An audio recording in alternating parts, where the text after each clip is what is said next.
Bhavatu Sahanau Bhunaktu Saha Viryam Karavavahai Tejasvinavadhitamastu ma vidvishavahai.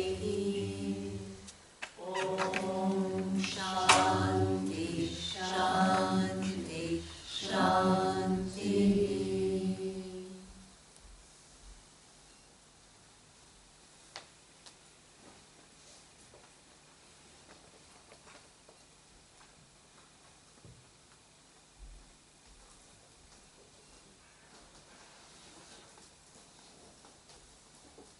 So, after having shown to Arjuna the nature of Ishvara, Lord Krishna says that there are some people who may not ever know the nature or even will not accept the presence of Ishvara, the cause of the universe.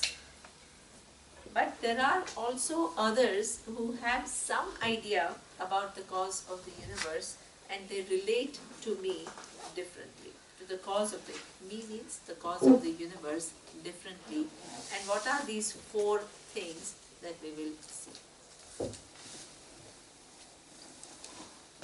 Chaturvida bhajante mam jana sukrutino juna ato jigna suratharthi jnani cha paratarshava. So here he says there are four types of people who relate to the cause of the universe. There are four types. What are they? Artharthi, Artaha, Jignasuhu and Jnani. Who are these people? The first one, here he says Artaha. Who is Artaha? That means when everything in your life is going well, oh, I'm great, I did it. But when there is a crisis in your life, then, oh, please help me. That means that you remember the cause, Ishvara, only in times of trouble. So this person who remembers Ishvara, the cause of the universe, only in times of trouble is called Arti. Arti is the name. Artharthi. Who is Artharthi? Artharthi is slightly different, and the Artharthi is the one who engages in many different pursuits of life. But in any pursuit of your life, you can make all the efforts, but ultimately, do you have control over the result of your action? Whether you will get what you want or not? Not. So this is why they use what? Prayer. You do all your actions and then what? For things that there is one always uncertain part, whether you don't know what the outcome is going to be. And in order to have some kind of a result in your favor, you pray. This person is called Artharthi. So that means you want money, wonderful, but you do all, you work hard, you start your ventures, you do all of that, but you know that if I do all of that, like so many people start up what? They start a startup company. That is in fashion now, in Silicon Valley, in India, everywhere. Startups. Nobody wants to work for anybody else. And in this startup, there is a big risk, right? Some startups, you become millionaire when you are 20, 30 years old. If your company goes public and you start floating shares, you become huge. But the startup can also what? Wind up. So that means, hey, what makes a difference between wind up and becoming a millionaire? So that means, in addition to your effort and skills and everything else, there is something which we call some daivam. Daivam is required, some grace is required.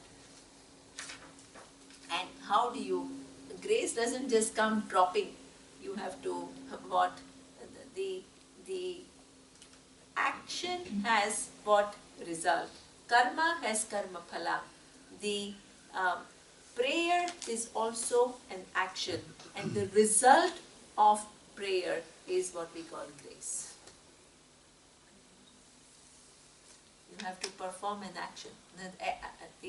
The action is because prayer, nobody has asked you to pray. You have to again use your free will to pray. And every time you use your free will to make a choice of action, there has to be a corresponding result. You can't have action without result, because this is a cause and effect relationship. So the result of prayer is called the grace. And this is how what you do is you increase the probability of your success.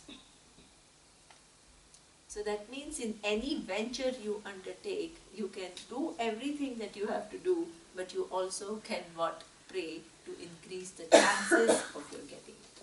Because prayer is not the only variable which is going to decide whether you get it or not, but it is certainly one of the variables. Because it will get you punya.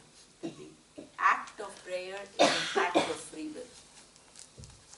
And every action must have result. This is what we call laws of cause and effect. So this is this person who uses the cause of the uses prayers to get what one wants in life is called Adhyatma. Now there is a third kind of a person who relates to the cause of the universe, who says, hey, what is this entity that I am praying to? I want to know the nature of this entity. This is called Jnana, where you don't just want to pray to Ishvara, you want to know the nature of Ishvara. Jnana, natum ichu. And then there is a fourth category, and that is what he says, the Jnani. Jnani means the one who knows the reality. The one who knows the reality is also a bhakta. Now you can ask the question, hey, in the vision of non-duality, why should I pray to anybody else? Many people ask this question.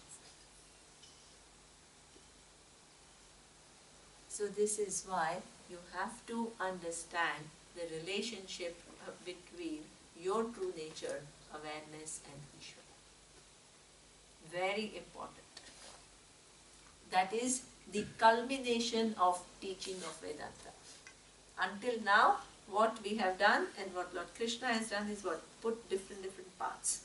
Now they all have to come together to make one coherent vision. So, the final question that Vedanta makes you raise and answer, and that is, what is my relationship with Ishvara? Well, it depends which standpoint you are talking about.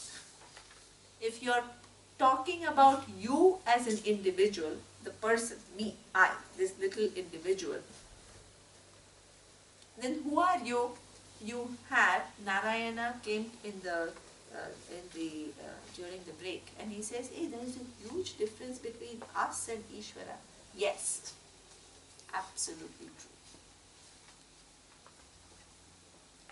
You are, if you're talking about you as an individual, you are what? Alpajnaha, alpashaktima. What does that mean? You have little knowledge and you have little power. The watch that we make is insignificant compared to the planets and the galaxies. So you can't start thinking, I'm Ishvara.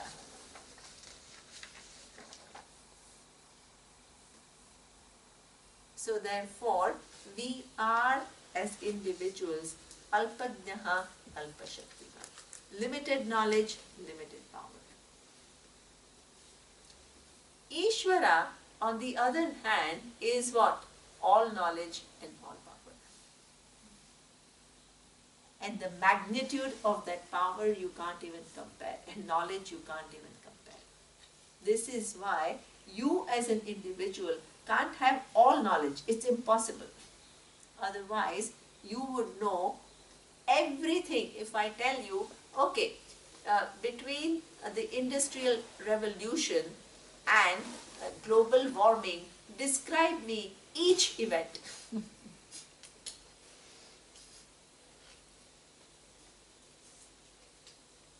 Because all knowledge and all power connects all those events to give you the result. Whereas your ability to find 5 causes, you have to struggle. Therefore, you can't compare the magnitude of knowledge. It's simply overwhelming for a human buddhi. So, all knowledge and all power, from which the whole universe comes, by which the whole universe is sustained, unto which the whole universe resolves, and again next manifestation starts. That is, it's just... Now, who is this Jnani? Who is this a person who knows the truth? The person who knows the truth knows one's identity with Ishvara. What? How is that possible? How can I ever be equated to Ishvara? So that means you have an answer? Yes. I have an answer. You have an answer, but you want to hear from me. Okay. Okay. In order to answer this question, if I ask you, what is the relationship between the wave and the ocean?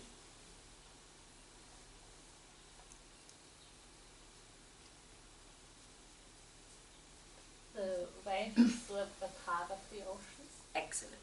So that means, very good. So that means if you think that I am this little individual with my little knowledge and my little power, that knowledge and power itself that I have been given itself is within possibility of Ishvara. So in that case, I can say I am part of what? My body is part of intelligent design. My mind and its possibilities is also part of the intelligent design. So if your I is in the individual, you can say, I am part of one of the manifestations of Ishvara. True. But the Vedanta doesn't end there. Because you are just one manifestation, Ishvara is all manifestations. But Vedanta doesn't end there, because there is one more relationship between wave and ocean.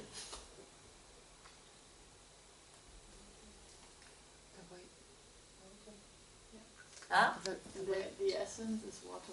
Excellent. Who said it? Who I want to hear? See who said it? I said it and they said Okay. Okay. Many people said it. Okay. Now, if you shift your standpoint to not the form water, form wave and form ocean, and if you shift your understanding to water, what is the relationship between wave and the ocean? It's the same. It's the same. Wave is nothing but water. You take out water from the wave, what will remain? Nothing. Ocean is a much bigger entity compared to wave. True, nobody is denying that. If you begin to think that one little wave is the ocean, you need to go to mental hospital.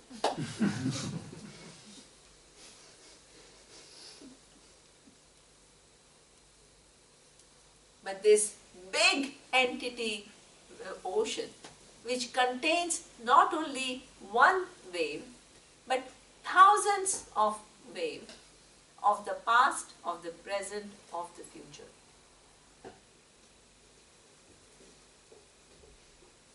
From this big entity ocean, if I take out water, what will remain? Nothing.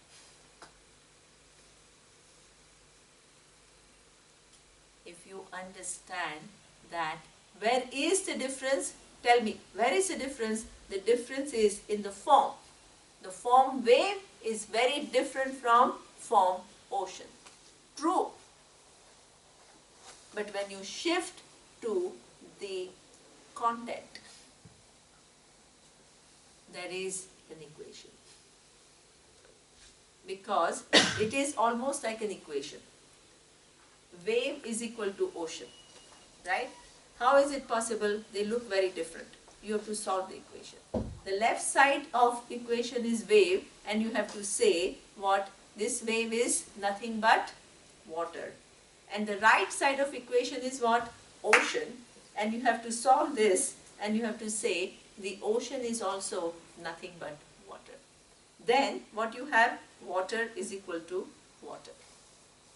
This water is equal to water, does it change the fact that wave and ocean are different entities? They are in the sense of the form. In Sanskrit we call upadhi. Two different upadhis of one reality.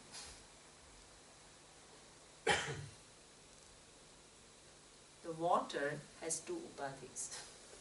One is a wave upadhi, the other one is ocean upadhi. Appearances.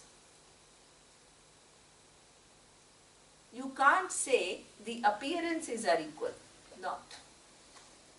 Wave has a very different dimensions, and the water is very big. But at the level of water, there is no difference whatsoever.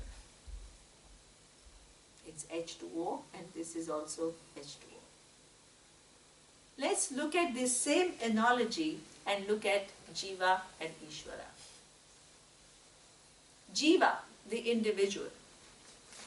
We started by what? Me as the body and mind. Then we said, no, this is not me, this is not me, this is not me. Karan Sharira is also not me. What did we come to? What did we come to as our true nature? The first verses of the Gita. Yesterday only we did it. Satchidananda. We came to that. That awareness which has no limitation, which is what? Truth of time, space, without attributes. So we solved what? The left side of the equation. From the individual we came to the truth, which is what? The awareness which has no limitation. Now, we look at the right side of the equation and we say there is a huge entity there which is all knowledge and all power. Now, I need to answer her question. What is the relationship between, on the left side of the equation we came to a solution which is awareness, and on the right side we have all knowledge and all power. We need to ask ourselves, what is the relationship between all knowledge and all power and awareness? I think compared to the waves in the ocean, the wave, the ocean contains the wave. Yeah, that we saw. Yeah. Yeah. And it's like Jiva and yeah, the wave knowledge. contains, that's okay, but that makes you only part of bigger design. Here we are talking at the level of water. Our knowledge and our power can not exist without awareness, so it's Nitya and awareness is Satya. Wow. Impressed. The relationship is exactly the same. The all knowledge and all power, which is much bigger, cannot exist. Now see, can it exist without awareness? No. But does awareness need all knowledge and all power for its existence? So that means even this much bigger entity which is Ishvara also has the same truth as my truth. Where? At the level of Satchit Ananda. So that means the wave can say, I am wave, and the ocean can say what? I am ocean, for example. In the wave and ocean, there is a difference, the difference in upadhi, the appearance. But what is common is I am. And that I am is water.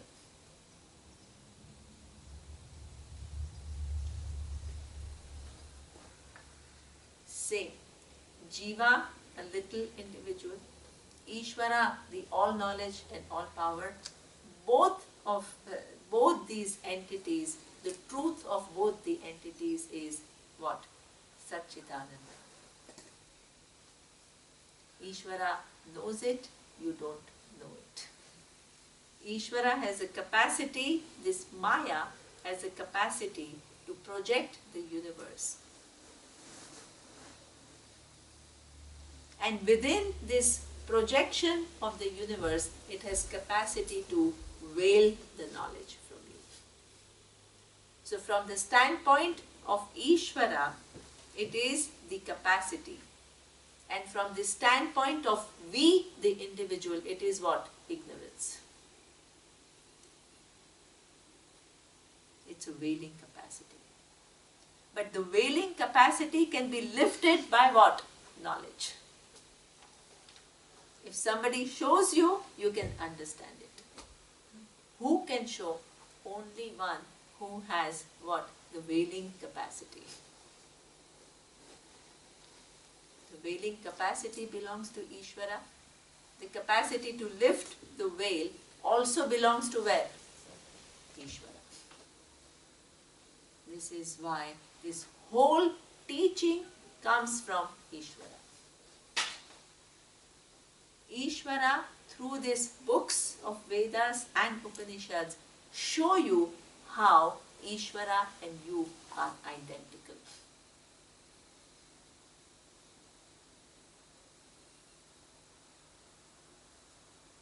So that means that this is what we call the final resolution of equation.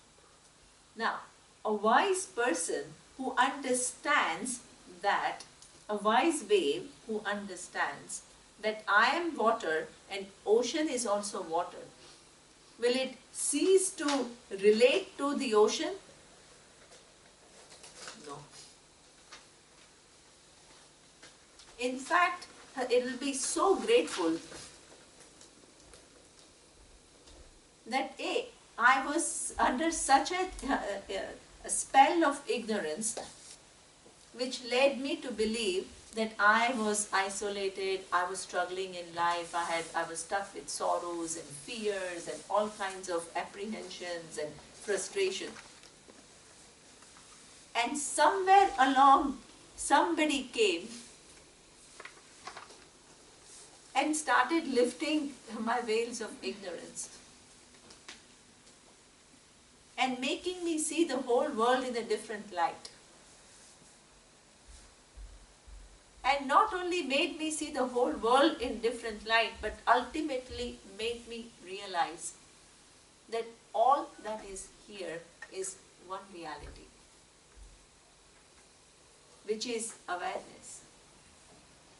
And the same awareness, when you see it from the standpoint of its capacity to manifest the universe, the all knowledge and all power with which it has the capacity to manifest the universe, the same awareness gets what? Different name, and that is what?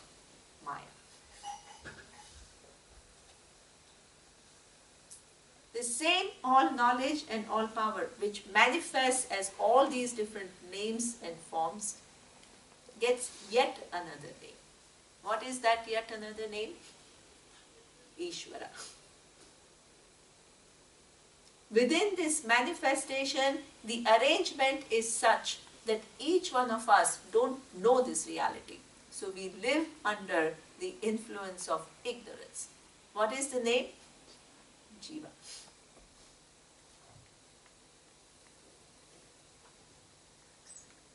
Vision of non-duality. Tattvamasi. You are that. These are all different phenomena existing within one reality. The ultimate is Satyam, Jnanam, Anantam, Brahma. The same reality with seen from different possibilities, it is given different names. So that's why right now, please understand, you look at yourself. You will find everything here now, one entity. You have a form, and that form, if you believe that I am that form, you are what? Jiva. Where there is Jiva, there exactly there is Ishvara, because there is this intelligent design which gives rise to the form, which gives rise to the mind. Where there is Jiva, that's exactly where there is Ishvara. And as you begin to understand your relationship with the body and mind, you also see what? That there is one awareness which remains what? Always present, in whose presence everything is changing. Anywhere you look into in the creation, you will find all three. Like you take anything in any wave in the ocean, you will find three things. You will find the wave, you will find the ocean. Where there is wave, that's exactly where there is ocean. And where there is ocean, there is water. Non-duality.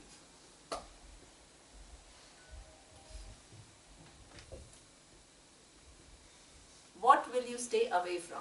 What will you be detached from? All that is here is one. So, this is what the Jnana knows.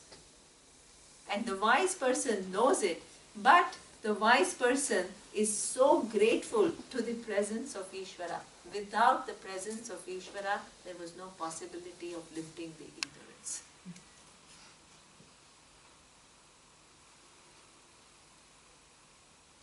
For through this knowledge, showing oneself the identity between oneself and Ishvara. You think the person will cease to be a bhakta? The wise person will be a highly enlightened bhakta. This is why Adi Shankaracharya, who writes these commentaries on Bhagavad Gita and all these Upanishads, which is showing you non-duality, also writes Bhaja Govindam, Bhaja Govindam, Bhaja Govindam Mudhamate.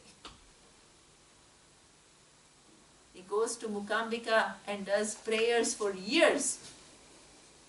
He goes to Kedar, Composes Saundarya Lahari. Composes Saundarya Lahari.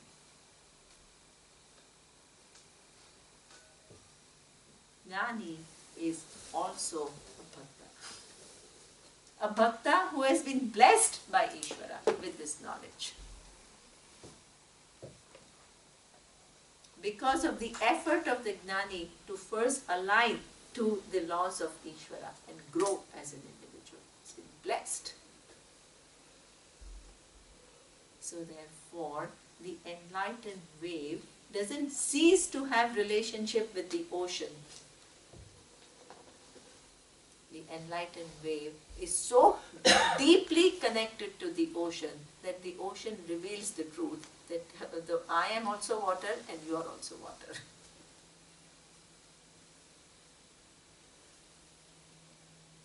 So this is what Ajnani is. Remains a bhakta. Now, next.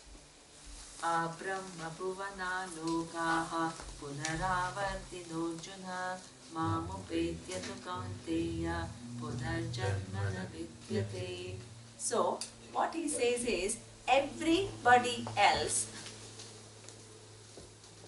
who hasn't understood this final equation between oneself and Ishvara are still under the influence of ignorance. And as long as you are within the influence of ignorance, you are subject to karma. Because you then think you are this entity. And as long as you are subject to karma, there is punaravriti. You keep coming back and back and back. And even if the entire universe becomes unmanifest, your account remains. So there is no hope that with the resolution of the universe, at least I'll get moksha. No way. You'll again come back. Your account remains and again you'll take the different forms. So therefore, here he says that if you leave from this world, not solving this equation, then what? Punaravriti. Coming and coming and coming. Again and again and again. And why not? If you have started your journey, then if you have already begun to come to this knowledge and improve and change, life will become easier and easier and easier. That is the promise of the Lord Krishna. And next birth, you will be reconnected to this knowledge. If you have started. That's very good news, isn't it? If you have not started in this lifetime, then you can next life you can be born as a frog. Because in your karma, there are so many infinite karmas. And there is no guarantee that you will be born as a human being. But once you start this knowledge, then you will be reconnected again and again till you get it. So this is what he says, right? So, but he says that all these, everything is where punaravriti, but mam upetya tu kaunteya punarjanma na vidyate. Once you gain me, once you know your identity with Ishvara, then there is no coming back. Why is there no coming back? Because awareness doesn't come and go. It is the only thing which doesn't come and go. Everything else comes and goes.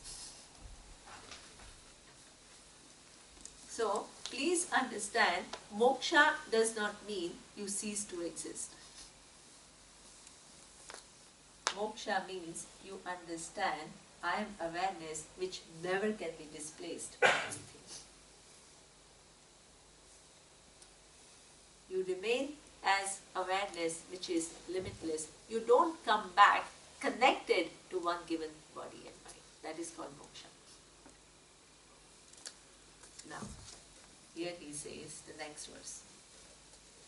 Yatyat vibhudimat sattvam Srimadurjitameva va tattadeva vakachatvam mama tejomsha sambhavam. It's beautiful. He says now, we are all not used to seeing Ishvara everywhere, right? Is anybody used to that? Not really. Until you come to Vedanta, how do we generally, we only see objects, we see things. You're not used to seeing Ishvara everywhere. So now you have to train your mind to see Ishvara everywhere. How will you do it? He says, Yatyat vibhuti matsattva. Wherever you see something beautiful, a sunrise, a sunset, a child laughing, beautiful flowers blooming, begin to see it all as my manifestation. Mama tejomsha sambhavam. It's not whole of me, but it is what? One little manifestation of me.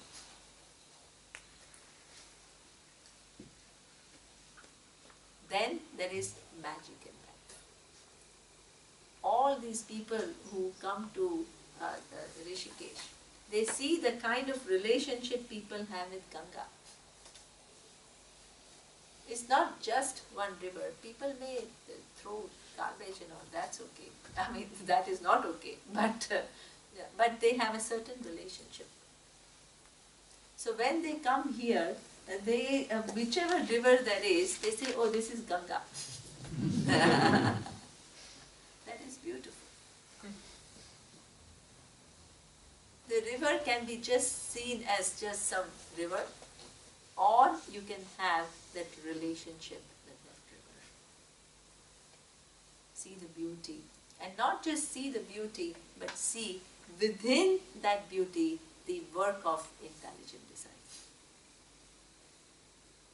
Through that river, connect to Ishvara, which makes the river what it is.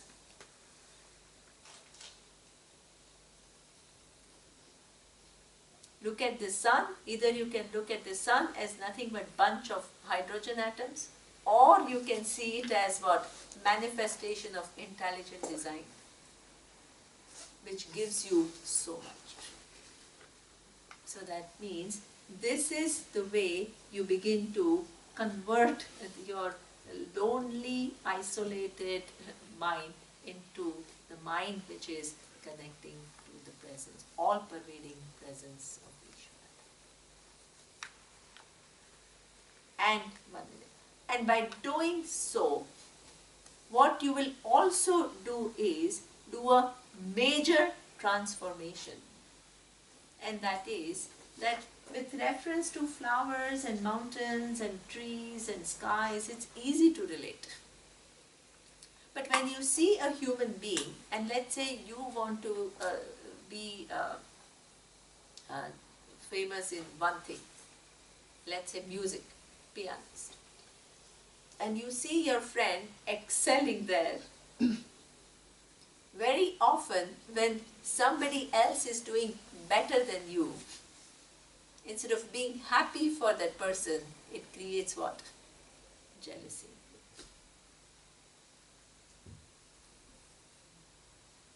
That mind is a very small mind.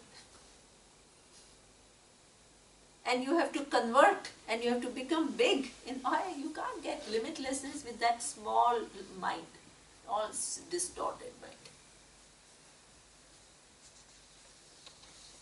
So therefore, what you have to do is, where you saw jealousy, you have to convert it into what? The glory, manifestation of Ishvara. That this person has this talent is wonderful. That's when you begin to be happy with others' happiness. Others' happiness doesn't create jealousy in you. Others' success doesn't create smallness in you. You are able to enjoy not only the forces, you are able to enjoy human beings.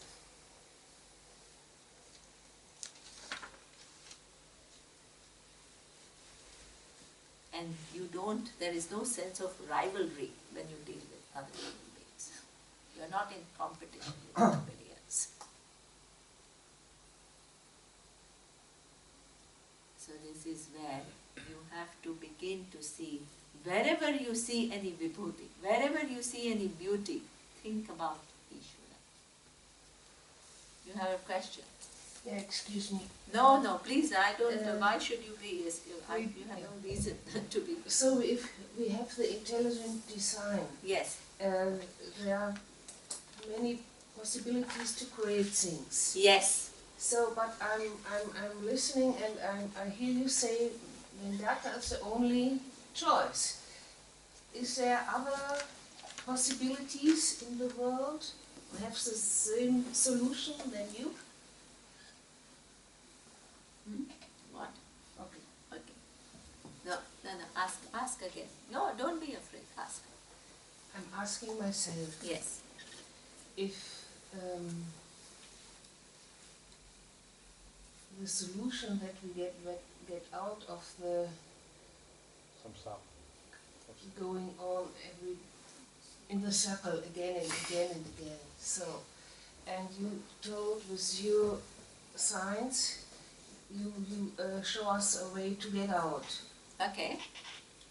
So if we have the intelligent design on the other side, is there any other which is similar to your sign? Oh. You mean to say without this teaching can you get out? Is that No. your question? That's not the question. Then Is there another teaching in there's the world? another teaching in this world. See, if there is any other teaching in the world, see, there are a lot of teachings in the world Yes. which actually indicate oneness. Lot.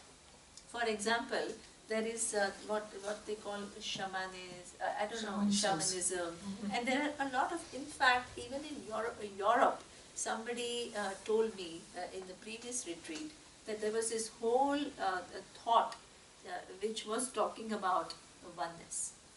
With the coming of all these some forms of Christianity, it all got little displaced.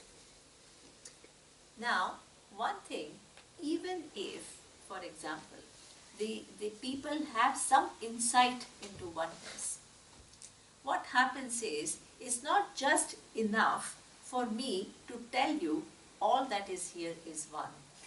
Because it's inspiring, it is beautiful, but you don't still know exactly how. So therefore, what this carries with it is a very sophisticated teaching tradition, where it doesn't become just some kind of a sitting and some mystical experience. Okay. It's not. It's not something that, exactly, it's not like, oh, you have to some experience. What are you going to experience? Experience can only be of objects. This is how the world is designed. So therefore, this methodology makes it real for you, makes you see this reality. And you may have insight into the, in fact, oneness is the reality. So therefore, when teacher starts talking about oneness, it resonates very deep into a human psyche, because that is the truth.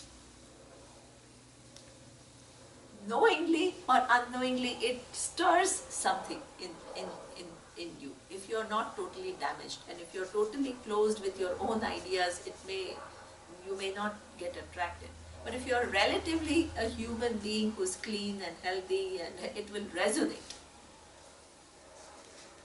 But the beauty is that there is this whole methodology which makes you see here and now how it is true. You don't need to change anything. So that's why it is. Thank you. Okay. Now, the next verse. Yetu sarvani karmani mai sanyasya matparaha ananyenaiva yogena mamdhyayanta upasate. So that means there is another way that you can bring Ishvara in your life. One is what, wherever you see some glory, you can begin to see it as manifestation of this intelligent design. The second way that you can bring Ishvara in your life is through your actions. Yetu sarvani karmani mai sanyasya matparaha. When your actions, see, this dharma is one of the manifestations of this intelligent design.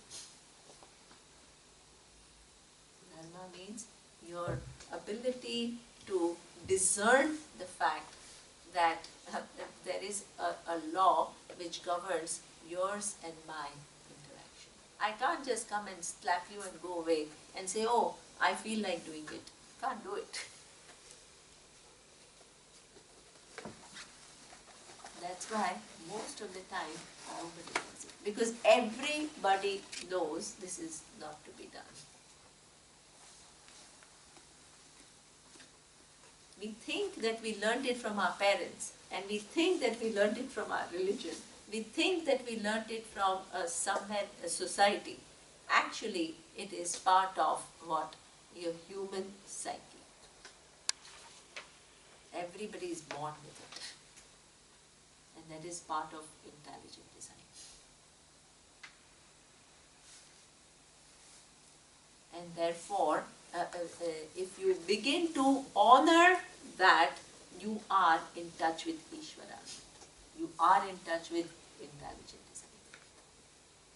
So that means you can bring in Ishvara in your life also what? Through your actions.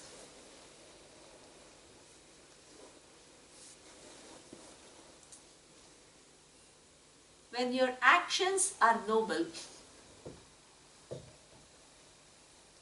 when you are considerate towards others, when you become a contributor, you begin to have wider perspective than just your narrowly defined self-interest. You are connecting to Ishvara. Ishvara in form of dharma. The intelligent design in form of dharma. So that means your life, before you become Jnani, the wise person who knows the nature of Ishvara, you have to bring in Ishvara in your life at all these levels.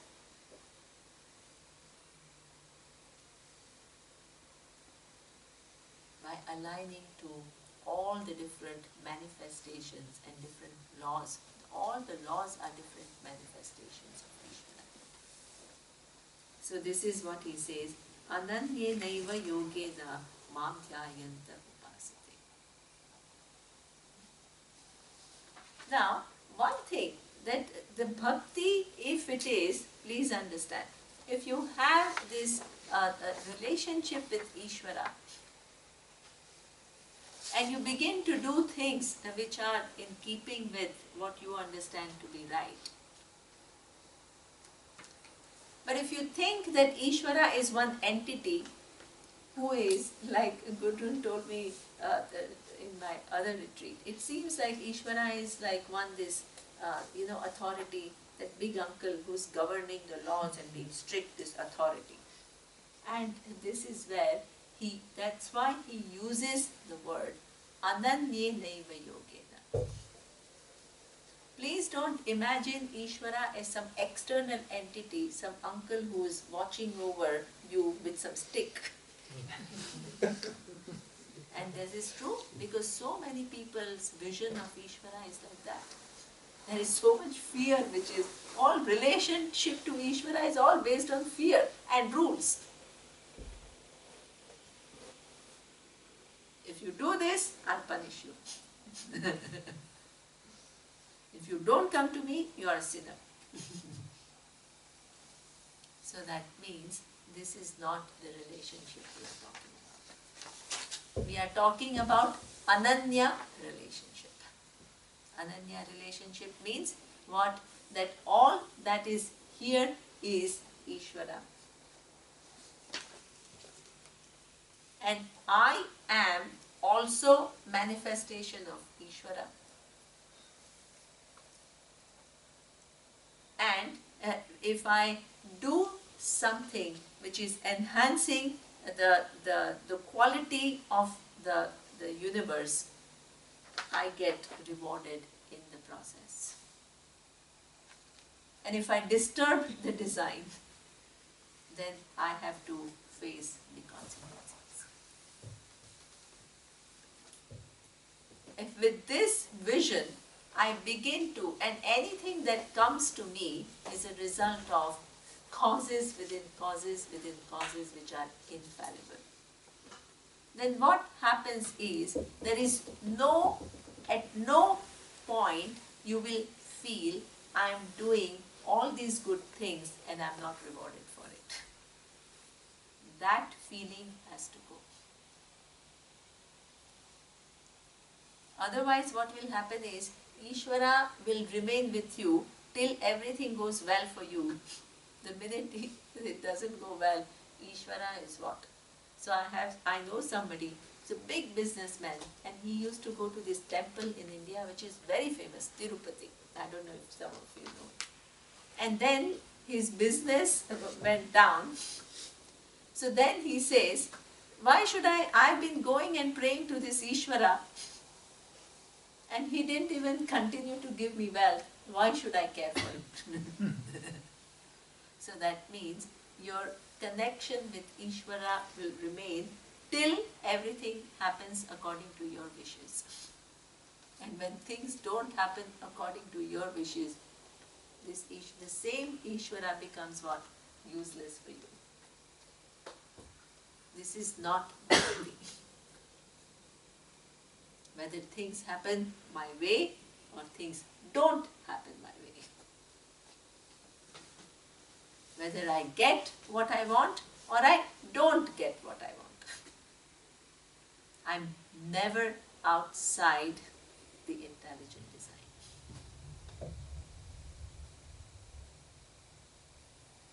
Life is not treating me unfairly. Not only it is not treating me unfairly, the whole forces are designed to take care of you all the time.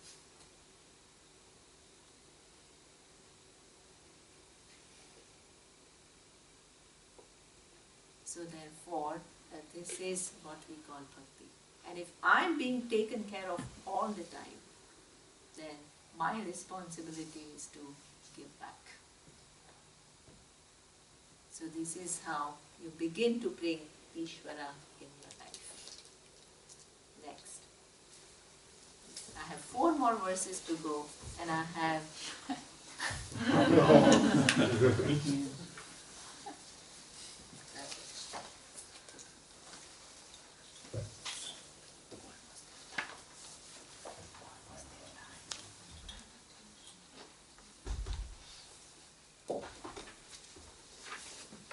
now, all these different growth frameworks that we have seen, there is one more growth framework that is given to us, and that is 3 gunas, and we will see that. Sattvam sukhe sanjayati rajah karmani bharata jnanamavritya tu tamaha pramade sanjayatyuta. Here, 3 gunas are talked about, and the gunas are what? Sattva, Rajas and Tamas. Now, every human being is a combination of 3 gunas. There is no human being who is only Sattva, there is no human being who is only Rajas, there is no human being who is only Tamas. We are all combination of all 3. So, we need to know what are these gunas? What is sattva? So here he defines sattva as any quality that satyam sukhe sanjayati. Any quality which will make you a content, fulfilled, relatively, peaceful, thinking, clear, the person with clarity. That is what we call sattva.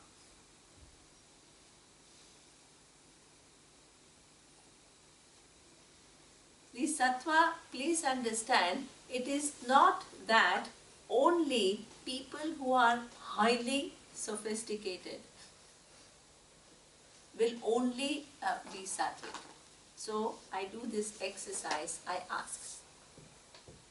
So I say, okay, let's look at a very well accomplished doctor. Is he sattvic, rajasic or tamasic?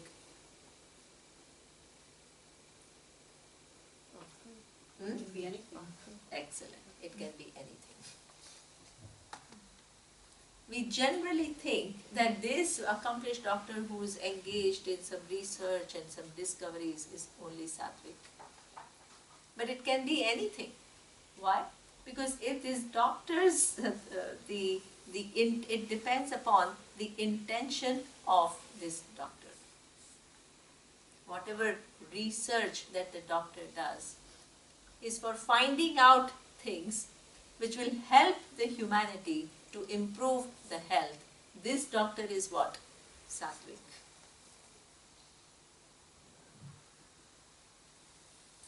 The same doctor is engaging in research and the whole focus is on, I want to become famous because of this discovery. Rajasic.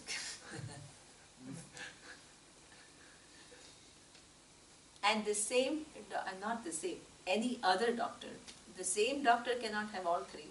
So, if that other doctor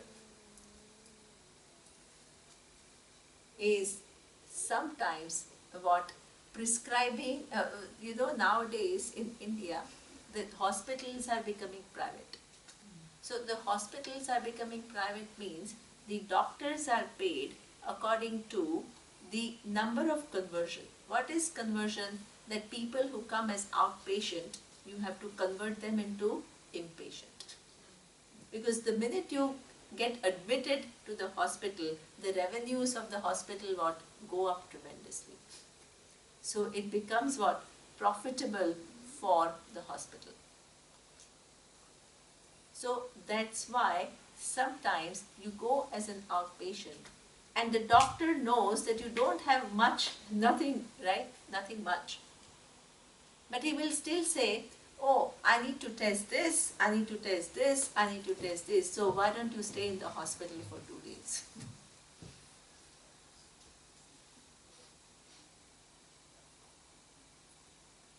What kind of a doctor is this? Tamas. Because dharma is sacrificed.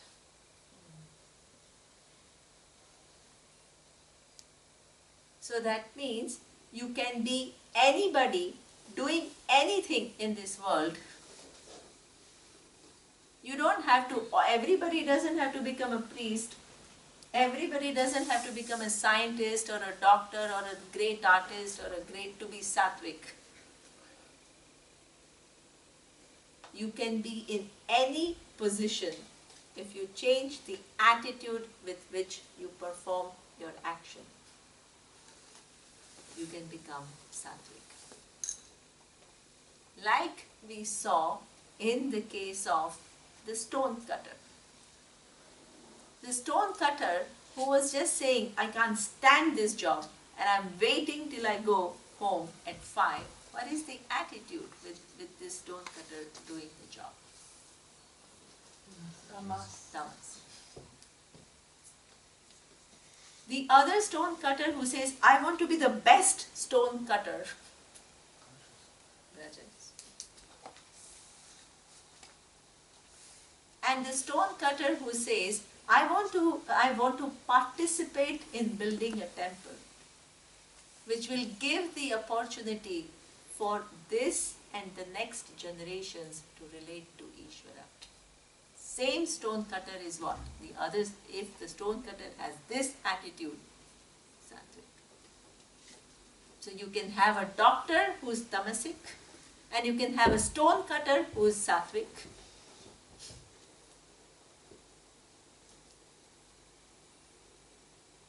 It is all up to you what you want to do with your life and the attitudes that you want to cultivate. So this is what is another framework which helps you to grow, to become more and more sattvic. As you become more and more sattvic, what will happen is that there will be more and more sukha in your life. Sattva sukhe sanjayati. Life will become cheerful.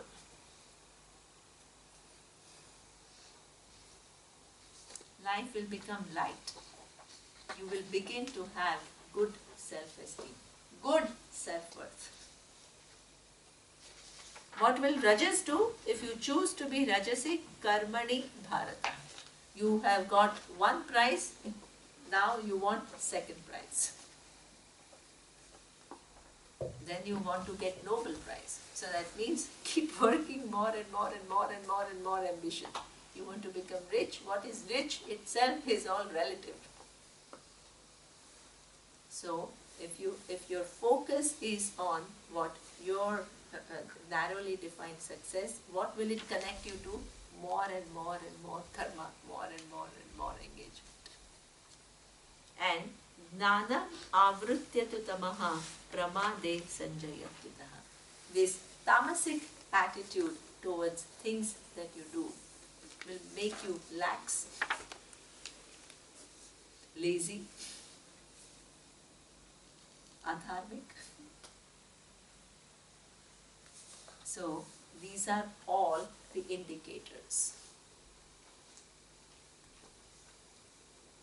So that means that not only you want to become sattvic for the sake of becoming sattvic, but you want what? Relative happiness in your life, for which you need to become sattvic.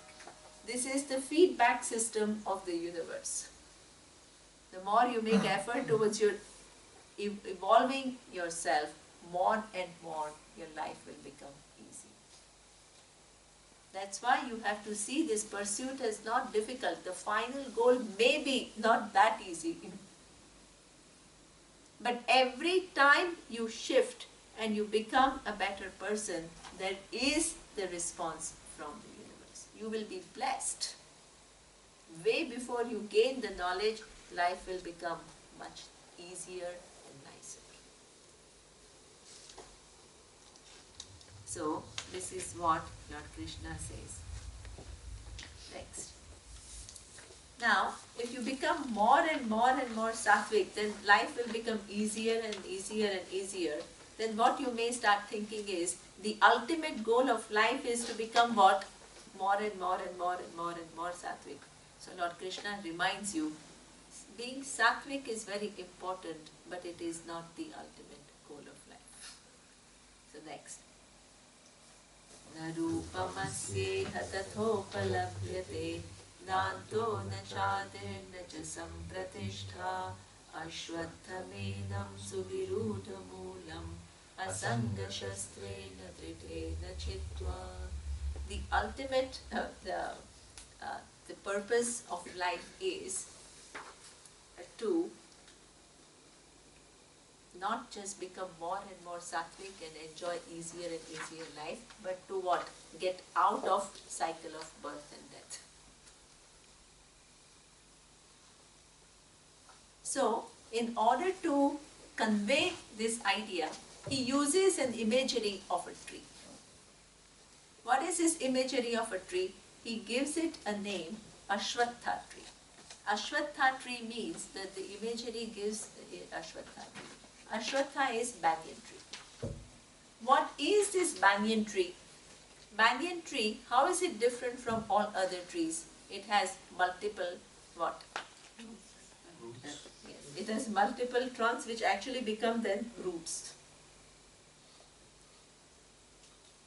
So every other tree has one root and one trunk. Banyan tree has multiple roots and multiple trunks. The branches themselves begin to go down and they become trunks. This is what he calls is samsara tree. What is samsara tree?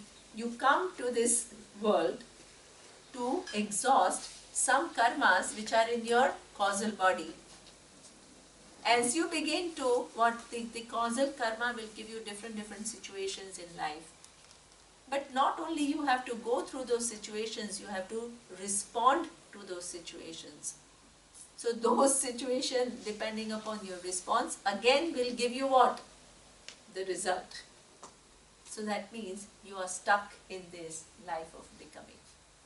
By the time you exhaust some past karma, you gain some new karma in this life. So your samsara tree keeps on expanding.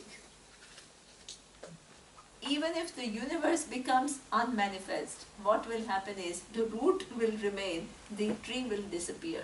So it will give rise to another tree when the manifestation comes. Your causal karma will remain.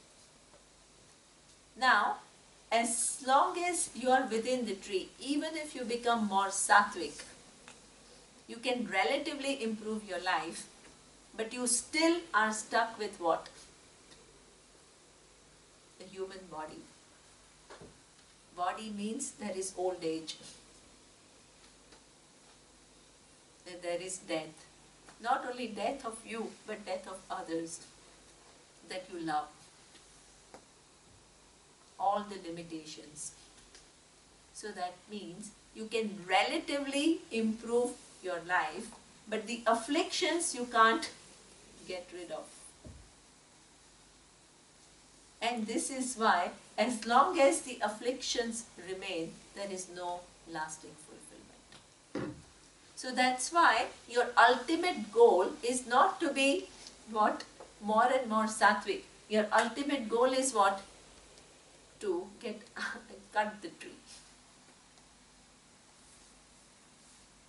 Cut the samsara tree to get out of this cycle of birth and death. But how are you going to get out of this cycle of birth and death? By doing sattvic karma, because sattvic karma will keep you in samsara. It will just make your tree little more beautiful.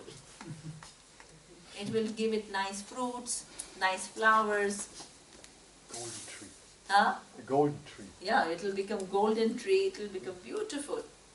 But you will not be able to eliminate it. He says, the only way to get out of this tree is what? He uses the imagery of the tree. Begin to look into the truth of the tree. He'll say, na rupam asyeva tathopalabhyate. When you begin to inquire into the nature of the tree, you begin to ask a question, hey, what is this huge tree? Then you will have to say, tree is nothing but what? Right. Tree is nothing but what? Tree is nothing but the branches, the trunk, the fruit, the flower, everything which is put together, you give it a name called tree. Then the trunk. Trunk itself is what? So many different what? Materials. Then atoms, then particles. So that means the tree which you cannot eliminate, when you begin to look into the truth of the tree itself disappears into Ishvara, the intelligent design.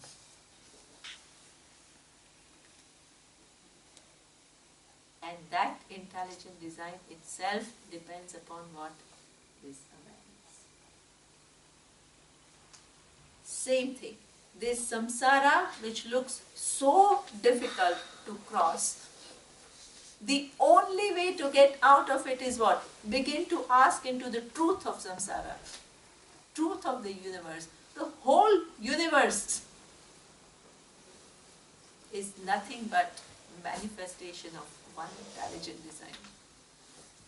So all that is here is only just one intelligent design which makes every form what it is. And the truth of that intelligent design is awareness. And that awareness is the nature of I am. That is the only way to get out of samsara.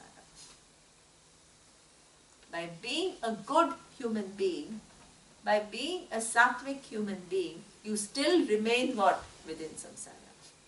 But if you use your sattva to gain the knowledge of Atma, then it helps you to get out of the samsara tree. So Lord Krishna reminds you that yes, being sattvic is important, but not the ultimate goal of life.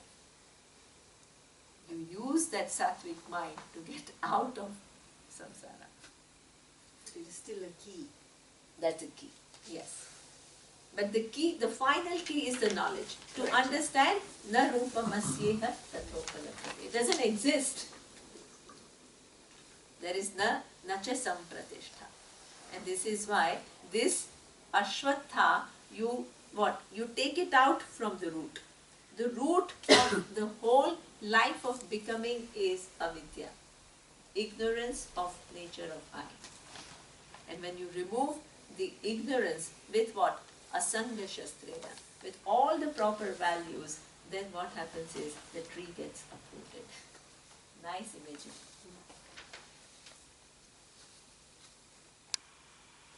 Now, the 24. So I have 2 more verses to go, and I have 5 minutes. So I may just go extend a little bit, but don't worry. If you want to go, you can go. I just not much. I will not extend for too long.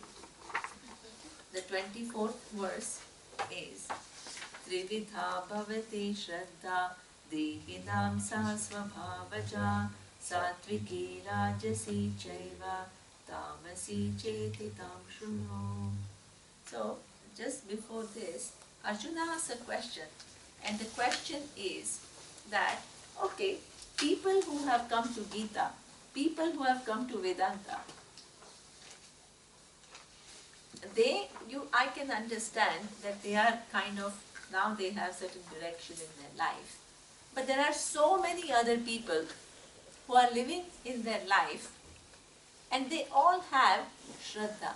Shraddha means certain kind of value system, certain kind of conviction with which they live in this world. So how would you describe those people? Are they sattvic, rajasic or tamasic?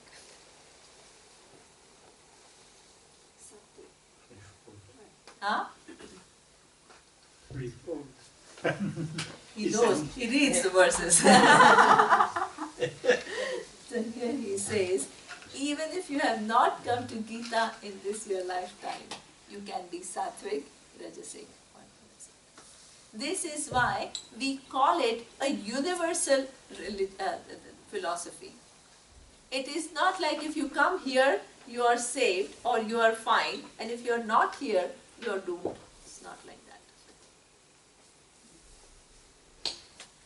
Even if you have not come to Gita in this lifetime, but even if there are so many human beings, as I just gave in the morning one example of Einstein, but there are so many human beings who are doing such a wonderful job with so many other domains.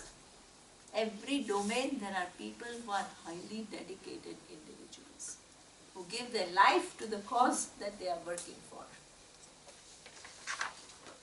They are all sattvic people. You can't just dismiss them as, and those kind of people, if in any lifetime they come to Gita, I tell you, the knowledge will become much easier because they have preparedness.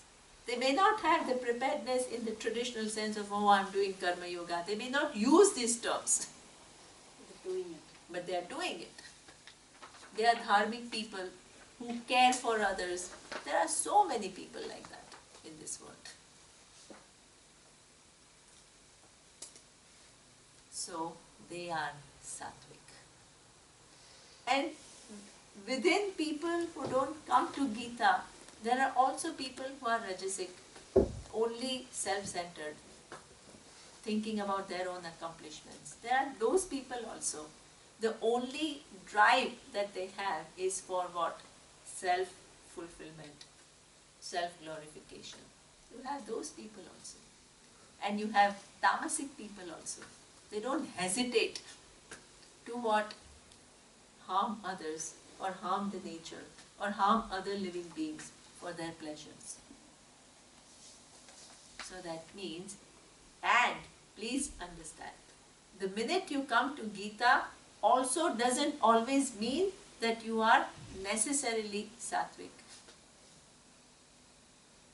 If you come to Gita with this whole thirst for learning, and you are able to put aside all your whatever things and listen for love for truth, and you make necessary changes in yourself to prepare yourself for the truth, you are sattvic. If through Gita you want to become famous teacher, become well known, then it is what? Rajasic.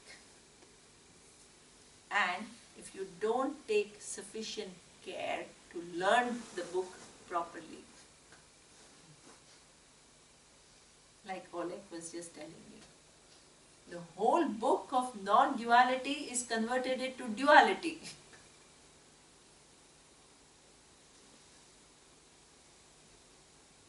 That means that you yourself are not taking enough care to learn what Gita is saying, but you propagate that message and add to the confusion of others. So therefore, there is no such categorization that if you come to Gita, you are sattvic, and if you don't come to Gita, you are what?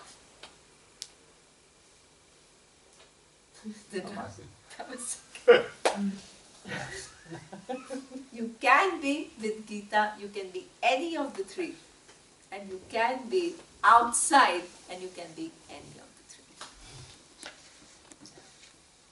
That's what she was saying. That's what you wanted to know.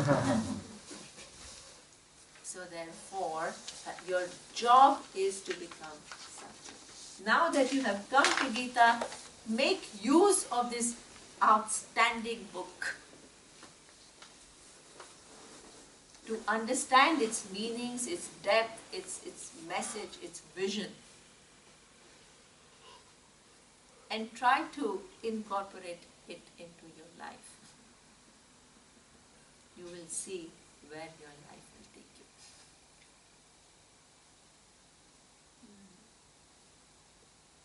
So, this is the message of the last verse.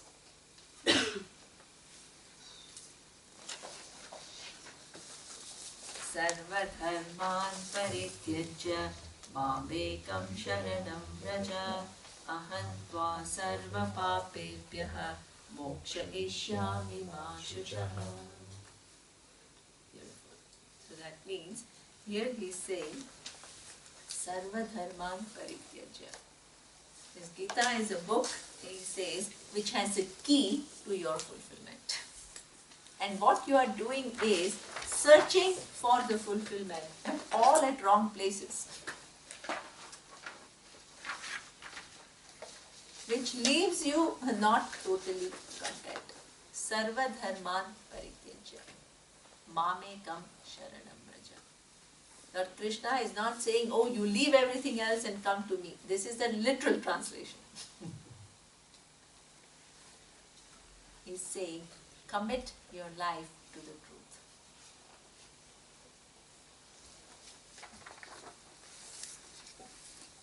And you begin to commit your life to the truth, then what happens is ahantva sarva papebhyaha moksha ishyami manshujaha. If you commit your life to the truth, it starts with little truths. Little truths are aligning to dharma, taking care of your emotions, making your perspectives bigger. When things don't happen your way, don't get into this self-blame, self-criticism mode, victim mode. These are all little truths, which ultimately will take you to what? The finale, the final truth, which is your seeing your identity with Ishvara. So, and in that identity with Ishvara, there is your freedom, which you have been searching for, not in this lifetime, but lifetimes before. So, this is how the teaching ends. Now, what happens after the teaching ends Lord Krishna tells Arjuna that now I have taught you what I have taught you. My job is over. Now you do what you think is right.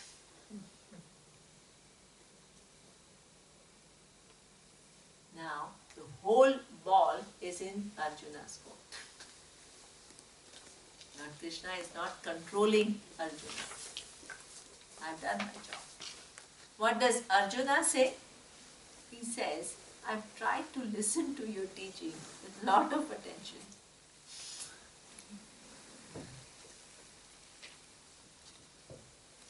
And it seems to be that what you say is the right thing to be done.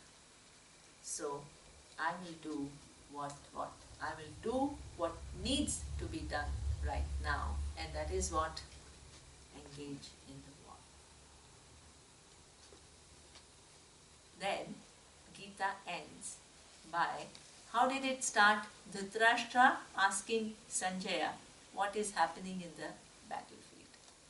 Gita ends with Sanjaya saying, coming back to Sanjaya, and he's saying, oh my God, I had this great fortune to what? See what is going on in the battlefield, and I heard the whole dialogue between Lord Krishna and Arjuna.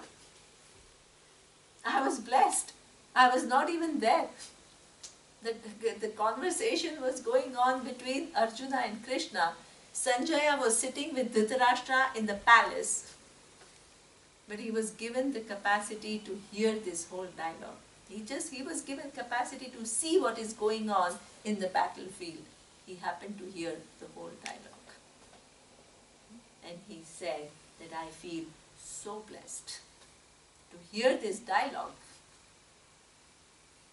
And then he says, wherever there is Krishna as a teacher, and wherever there is a student like Arjuna, this is where there is going to be victory.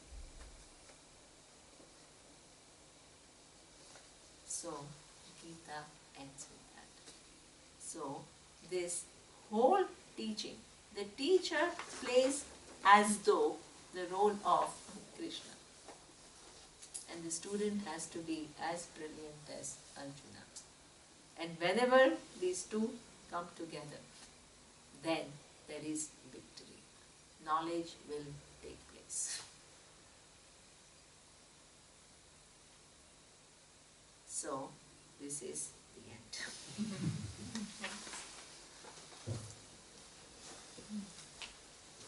So, I will end. So I did finish 6:20. In time and space, which is relative. Om Purnamadav Purnamidam Purnat Purnamudachyate Purnasya Purnamadaya Purnameva Vashishyate